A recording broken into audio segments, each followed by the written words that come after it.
Welcome to recapLa. Today we're diving into Space Sweepers. 2021.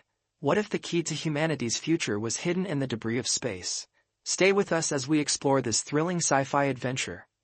In 2092, climate changes has destroyed most plants on the planet, making Earth nearly uninhabitable. A corporation known as the UTS builds a new orbiting home for humanity that mimics the natural processes on Earth. However, only a few chosen ones are allowed to live there, and even less than that can become citizens. Those remaining on Earth have to deal with the polluted air, high taxes, and extreme poverty. Founder of UTS Sullivan is working on making Mars a new Earth by growing genetically modified plants. He tells a bunch of reporters about all his plans, announcing that the grand opening of a Mars colony will be soon. One of the reporters calls him out because projects so far have only helped the elite and left thousands of people back on Earth, not to mention all the debris flying faster than bullets in space. Workers known as space sweepers have to risk their lives to clean that up, selling the debris later as their only income. Sullivan admits his plans aren't perfect and agrees to have a talk with a reporter in private. On Earth, Tejo is desperate to find his daughter and tries to pay the authorities with the little rice he has left to let him see the latest body that arrived to the morgue. They're used to him doing this often and take him to the morgue, but once again it's a false alarm. The next day a huge piece of debris crashes with a satellite near the solar battery charging area. A group of space sweepers hurries to get hold of it with their ships, but they're suddenly interrupted by the arrival of a ship known as Victory. Android Bubs stands on top of the ship and throws a harpoon with a rope that connects to the piece of debris. Then Victory takes off, causing the other sweepers to chase after them. Bubs starts rolling the rope to bring in the debris as Tiger handles the ship's machinery so it can run fast and smoothly. When the other ships get close and try to steal the loot, Captain Zhang uses Victory's arm to push them away without much trouble. Then pilot Tejo makes a risky move and flies Victory around the solar panels, flying through tight spaces to escape without a chance of being followed. This causes them to almost crash against the residential area, but Tejo moves the ship just in time and they only break an antenna. Afterward they enter the factory, which is a waste management satellite. Tejo sells all the materials they've gathered, but the pay is poor, and on top of that they must pay for the antenna and the corresponding taxes. In the end, the team is left in debt. Tejo reacts badly and the clerk threatens him with a knife to calm him down. On TV, the news show a missing sign for an android called Dorothy, who was stolen from UTS 2 days ago by extremists known as Black Foxes. The girl looks innocent, but she's actually a weapon, so if civilians see her, they should call security instead of approaching her. However, Tejo doesn't pay much attention and leaves. That evening, the tension is high among the Victory crew because of their debt situation. An argument ensues and it soon becomes an actual fight that leaves the humans unconscious. Bubs puts away her money in a box, revealing she's the only one that has been keeping proper savings. Her dream is to get a better body with synthetic skin. Later the crew goes out to work on the debris they picked up, which turns out to be a broken ship in a rather good condition considering it came from an area full of nanobots that eat metal up. Suddenly some lights activate inside the ship, so they open up the cargo box and watch a bunch of airbags float out. Hidden among them, they're shocked to see Dorothy. They take her into Victory and Tejo can't help thinking about his own daughter when he looks at her. At that moment the news show the missing out again and the crew gets scared when they hear she's a weapon, quickly running for cover when she opens her mouth. However, she's just sneezing. Then the crew runs to hide in their rooms and decide how to proceed. Tejo comes out again to try to tie her up, but as soon as she moves he gets scared and hides behind some metal.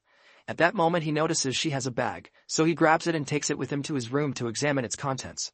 There's a phone with lots of missed calls for someone named Dr. Kang and some paperwork from UTS with the same name. The crew decides to fly toward one of the residential district for non-citizens. They leave the ship but Dorothy stays behind, and when she's alone, she reveals a power that causes a dead plant to bloom. Meanwhile the crew goes to a bar and discusses what to do. Tiger tried calling the police and was left on waiting, but Tejo thinks they can make good money by selling Dorothy to the Black Foxes. An argument ensues and once they all reach an agreement, Tejo takes out a machine that distorts his voice and isn't traceable. He calls Dr. Kang and shows him a video of Dorothy, asking for $2 million in exchange for the girl. Kang immediately agrees to pay and they decide on a meeting spot. While the crew dresses up for the exchange, an alert rings in the computer, revealing the police are coming. They immediately take off the disguises and hide the girl, acting normal right before an officer comes aboard. The cop explains his station got a call from the ship and notices Tiger gesturing at someone behind a door. With the taser in hand, he enters the room to search for anything suspicious, but Dorothy sneaks around and always stays hidden. Tejo takes some of Bub's savings and puts in the cop's hand before the guy pushes him away. However, the cash is still in his fingers and Bubs recorded everything, so Zhang threatens to report him until he leaves. Afterward, Tejo and Tiger put on the costumes again and go to a club in the commercial district for the exchange. While Tiger keeps Dorothy safe in a bag, Tejo moves to meet with Kang, who surprises him from behind and checks for weapons before telling him to move. In a balcony nearby, some guards get ready to shoot.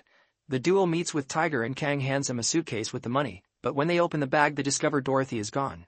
The girl is wandering among the dancing crowd, who suddenly freezes when they notice a child. At that moment everyone's devices start showing Dorothy's missing ad and they step back in fear. The guards open fire and Taeho drags her out of the way just in time, but the shots destroy the DJ booth and chaos ensues as everyone runs away in panic. Kang keeps trying to reach Dorothy but the running crowd pushes him along. As Taeho and Tiger keep looking for Kang, a guard notices them and fires right at them. However, Dorothy's power creates a shield that dissolves all the bullets. The guards still keep on shooting until there's not a single presence left in the room, thinking they've killed their objectives. However, the guys manage to sneak away with Dorothy and they're leaving in victory now. Since the ship has damage, they must stay in the factory. After scolding them for failing, Jang destroys Dorothy's phone because she thinks the guards used it to track them. She saved Kang's number so they can contact him with their own communicator. In the meantime, Sullivan is chatting with his scientist team about the nanobots on Mars that are trying to build plants and even an ocean. Someone brought him Dorothy's goggles from the club and he keeps staring at them as he scolds his team, saying they must find evidence that there's no hope on Earth. His veins gain a dark color as he wiggles in pain. Sometime later, Dorothy asks Taeho for scissors and uses them to cut off the tomatoes that have grown on the plant. Taeho is impressed and takes Dorothy with him to sell them to other sweepers, making some money but also bonding in the process. Afterward, it's Bub's turn to watch over Dorothy and they share makeup. While they chat, Bub's scan discovers a secret about Dorothy, but the girl changes the subject to ask about Taeho.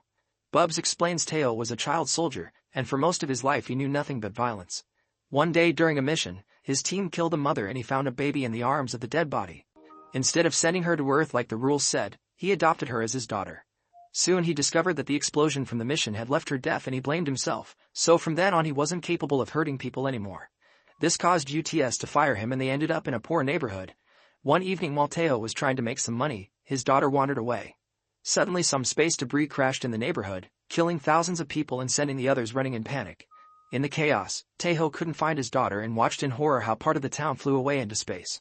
Later the authorities explained they had about 3 years to find the body. After that there would be zero chance of recovery because the debris would be too far away. A search company could be hired to find her quickly, but he couldn't afford them. To this day Taeho is still looking for her, that's why he joined a sweeper crew. Bub's story is interrupted when some court agents find her with Dorothy. At that moment the ship's phones start ringing and Taeho tries rushing to it, but the agents stop him. A desperate Taeho just pushes them away and manages to get the call, during which he agrees to a new meeting with Kang. Unfortunately, the court agent sees victory, announcing it's now property of the bank because of the crew's debt. In private, Tiger admits he doesn't want to sell Dorothy anymore because he fears what they may do to her, but Taeho needs the money to find his daughter and the crew needs to get the ship back. When Dorothy goes to the bathroom, a man follows her inside. Suddenly the crew hears her scream and they realize she's been kidnapped. The crew immediately starts looking for her and Tiger remembers the tunnels, so he jumps in there to find a man taking Dorothy away. A chase ensues and Tiger loses sight of them, but Taeho arrives just in time to take Dorothy from the kidnapper by surprise. Then the guy takes out a blade, only for Taeho to quickly bring him down with his soldier training.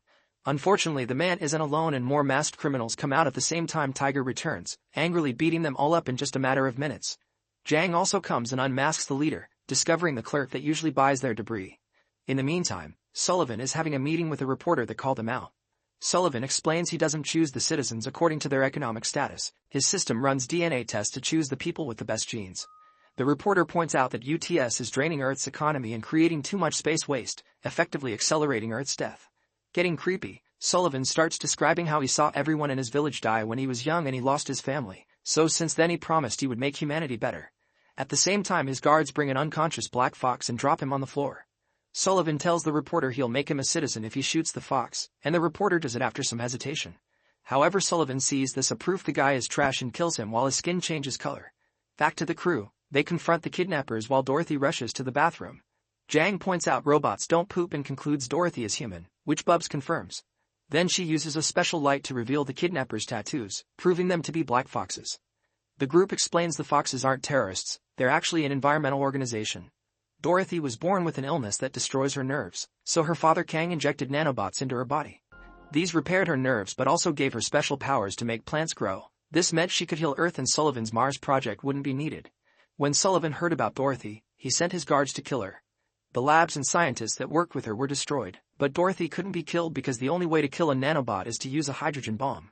Such a bomb can be found inside the factory's anti-gravity system, so the soldiers want to put her there and blow it up. Then the factory would crash on Earth and cause enough natural and nuclear disasters to finally put an end to it. In short, Sullivan wants to cleanse humanity. Suddenly they hear some gunshots and discover the soldiers have arrived at the factory and are looking for them by hitting any person they see in the way. The foxes escape through the back door while Jang and Tiger walk normally through the corridors, pretending they're random workers. Taeho takes Dorothy and they escape through the vents, but Dorothy sneezes and a soldier sees them. They start moving faster as the soldier opens fire and Jang creates a distraction by activating Victory. Taeho and Dorothy manage to make it to a bridge and run as they dodge the fire from the guards, jumping at the last second to grab onto the ship before it leaves. When a soldier also jumps and lands on top of Taeho, it pulls at Dorothy until they're both falling. The soldier makes a perfect landing and gets ready to catch the girl, only for Tiger to swing by and catch her first. Once everyone is aboard, Taeho flies out as fast as possible. There are missiles following them and one explodes too close to the ship, sending it flying into the debris field. Soon Victory starts failing and the crew can't keep up with all the necessary repairs, which allows a nanobot infestation to get into the ship. As the nanobots cover the entire Victory, Dorothy activates her powers and sends them all away in seconds. Then she passes out and Tiger notices her heart has stopped, so he immediately starts CPR. To his surprise, Dorothy farts and wakes up as if nothing happened. Soon Victory leaves the debris field and picks up the news, which announced the crew members are now wanted criminals. They've been classified as members of the Black Foxes and even blamed for the attack at the club and the factory. At the same time, Sullivan is going through a medical treatment while looking at the crew's files. Jang used to be an engineer for the UTS Genius program and invented some important devices. However, she deserted at 19 to form an anti-UTS organization. She tried to assassinate Sullivan but failed, and her whole group died during the attempt. Tiger used to be a cartel leader on Earth who fled the planet to avoid capture since he was sentenced to death. If he's ever caught, he'll immediately be executed. Taeho was the inaugural commander of the Space Guard and the first soldier who Sullivan carried into the company in his own arms. Moments later, the Victory crew gets a message from the Foxes and they meet inside an old colony. Soon they come aboard and Dorothy runs to reunite with Kang while Jang notices something strange. This place is covered with EMP explosives, which then activate and shut down all the ship's systems plus Bubs. At that moment the soldiers enter Victory and start shooting down the Foxes before kidnapping Dorothy. Jang's crew tries to help her, but the soldiers quickly knock them down. The trio only gets arrested, but all the Foxes are killed including Kang. Sullivan arrives and puts a hand in Jang's mouth to extract a microchemical bomb that she almost used for self-destruction. He doesn't kill anyone because of their shared history and instead monologues about his plan. Then he drops a bunch of money as payment for Dorothy, mocking Taeho for grabbing it to find his daughter. Afterward Sullivan tells his people to put Dorothy in the factory and crash it on Earth. Then he appears as a hologram for all the UTS citizens and announces Mars is ready to be lived in. Back in Victory, Taeho is collecting his part of the money, but the others consider it dirty and don't want it. In fact, they want to rescue Dorothy and ignore Taeho when he says they'll die trying. While Dorothy is tied to the hydrogen bomb, Taeho goes to the search company and pays them to find his daughter. While waiting he looks at her old things and finds some loving words she wrote for him even though during those days he was only a drunkard that ignored her. Realizing he's doing the same now, Taeho runs back to Victory and agrees to help rescue Dorothy. As Taeho flies as fast as he can, Jang takes her old gun from her rebel days and stands outside the ship to open fire at the incoming soldiers. She can't keep up with everything, so Bubs comes out and starts swinging among the enemy ships, destroying them with her harpoon. Unfortunately the harpoon breaks and Bubs has to go back. Taeho asks Tiger to push the machinery to its limits and starts flying toward Earth, only to pull Victory back at the last second. The missiles following them aren't fast enough and burn down when crossing the atmosphere.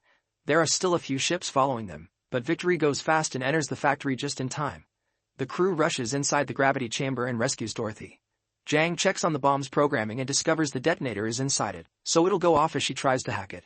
They need to take Dorothy over 5,000 kilometers away so the shockwaves won't destroy her nanobots. Their discussion is interrupted by the arrival of a soldier, who quickly knocks Taeho and Jang out. Tiger tells Dorothy to run back to the ship while Bubs tries fighting the soldier, but she is easily defeated too. Then Tiger tackles the soldier into a corridor and locks the door behind him. Tiger tries his best to fight, but the soldier is too strong and easily beats him up. A desperate Tiger chooses to open the hatch, causing both of them to be sucked out by the pressure change. With his axe, Tiger defeats the soldier and climbs back into the chamber. The crew gets ready to leave only to hear there are attack drones coming. Jang opens communications with the other sweepers and explains Sullivan's plan, asking for help. Jang flies Victory out of the factory as fast as possible as Jang shoots as many drones as she can. When they make it outside, they discover all the factory workers and other sweepers waiting in their ships. By working together, the sweepers start bringing down dozens of drones at the same time with impressive aim, allowing Jang's crew to safely fly away to save Dorothy. Meanwhile, the recording of Sullivan's monologue made by Victory is sent to the news and now all humanity knows the truth. A furious Sullivan leaves in his own ship and finds Victory, opening fire to stop them. Jang fires back as Taeho flies as fast as possible, but all the shaking causes some metal to fall and trap Jang under it. Suddenly Sullivan uses a mechanical arm to hit Victory, and Jang ends up floating away from the ship. Next Sullivan climbs on top of Victory and Bubs tries to stop him, only to get cut in two. A wounded Jang manages to hold onto the ship and reaches the booster system, activating it just in time to send Victory into a flying speed that throws Sullivan off. Unfortunately the booster doesn't last long and Sullivan reaches Victory again, breaking it open with the mechanical arms. To his shock, he finds the bomb inside. It turns out the crew took the bomb with them when they left the factory and dropped Dorothy with the other sweepers before they fled away. This way they acted as bait for Sullivan and saved everyone at the same time, even if it cost their lives. The other sweepers watch with tears as the bomb goes off, killing Sullivan and destroying Victory. At that moment Dorothy activates her powers and controls the nanobots, which safely bring the biggest piece of Victory out of the explosion with the crew still alive inside. Sometime later UTS apologizes for the cover-up and promises to start working on restoring Earth. The sweepers are paid very well for their heroism, so their debt is gone and Bubs finally has the body she wanted. Taeho takes Dorothy to the search company and she connects to the nanobots in the debris area, which allow her to search for his daughter's DNA. A projection of her body appears and Taeho meets her in the astral plane to say goodbye. The crew adopts Dorothy and lives like a happy family as Earth becomes green again. Make sure to subscribe and turn on notifications so you can watch more videos like this. Thanks for watching.